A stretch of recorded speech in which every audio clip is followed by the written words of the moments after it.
ថ្លៃយ៉ាងនេះ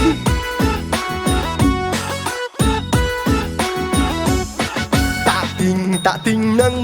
មានលុយពីថ្លឹងទៅតែដឹងកូនគេតាទីងនឹងមានលុយពីថ្លឹងទៅតែដឹងកូនគេម៉ែឆ្លើយថាទេម៉ែឆ្លើយថាទេម៉ែទុកឲ្យគេកូនអ្នកសាម៉ែទុកឲ្យគេកូនអ្នកសាម៉ែអូនបងគប់20000បងរកមិនបានទេណាជីវ៉ាម៉ែអូនបងគប់20000បងរកមិនបានទេណាជីវ៉ាម៉ែអើយចុះថ្លៃផងណាម៉ែអើយចុះថ្លៃផងណាគុំគ្មានដុល្លារដូចនាងផ្សារទេគុំគ្មានដុល្លារដូចនាងផ្សារទេម៉ែអើយអាសូរផងចង់ខ្ញុំសន្យាស្មងហើយចេះមើលថែម៉ែអើយអាសូរផងចង់ខ្ញុំសន្យាស្មងហើយចេះមើលថែស្បត់បានបើថ្ងៃក្រោយកែណែស្បត់បានបើថ្ងៃក្រោយកែសុំឲ្យម៉ែជេរពួកម៉ាក់ខ្ញុំចង់សុំឲ្យម៉ែជេរពួកម៉ាក់ខ្ញុំចង់អូយម៉ែអូយកុំជឿវាកុហកម៉ែទេខ្ញុំអត់ដឹងអីផង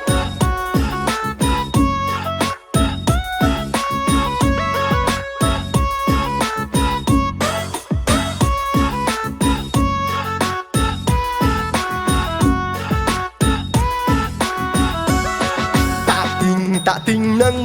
មានលុយពីថ្លឹងទៅតែដឹងកូនគេតាទីងនឹងមានលុយពីថ្លឹងទៅតែដឹងកូនគេម៉ែឆ្លើយថាទេម៉ែឆ្លើយថាទេម៉ែទុកឲ្យគេ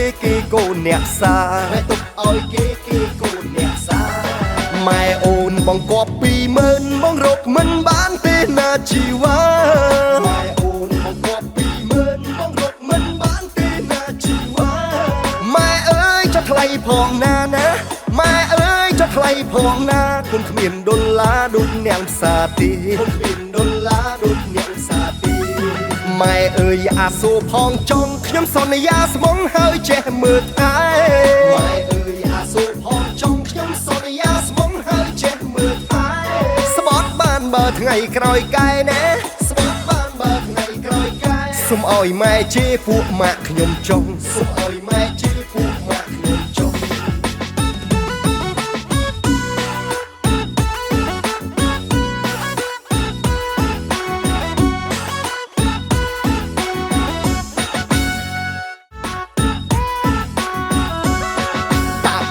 តាទីងនឹងមានលុយពីថ្លឹងទៅតែដឹងកូនគេតាទីងនឹងមានលុយពីថ្លឹងទៅតែដឹងកូនគេ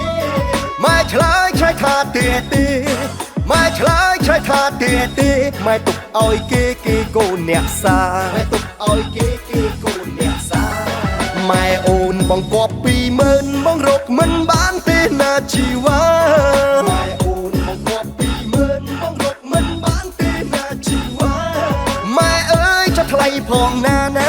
ម៉ែអើយចុះថ្លៃផងណាគុំគ្មានដុល្លារដូចនាងផ្សារទេគុំគ្មានដុល្លារដូចនាងផ្សារទេ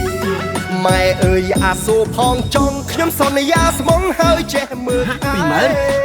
អើយអាសូរផងចង់ខ្ញុំសន្យាស្មង20000មិនមួយអូខេកូនបើថ្ងៃក្រោយកែណែស្បត់បានបើថ្ងៃក្រោយកែសុំឲ្យម៉ែជេរពួកម៉ាក់ខ្ញុំចង់សុំឲ្យម៉ែជេរ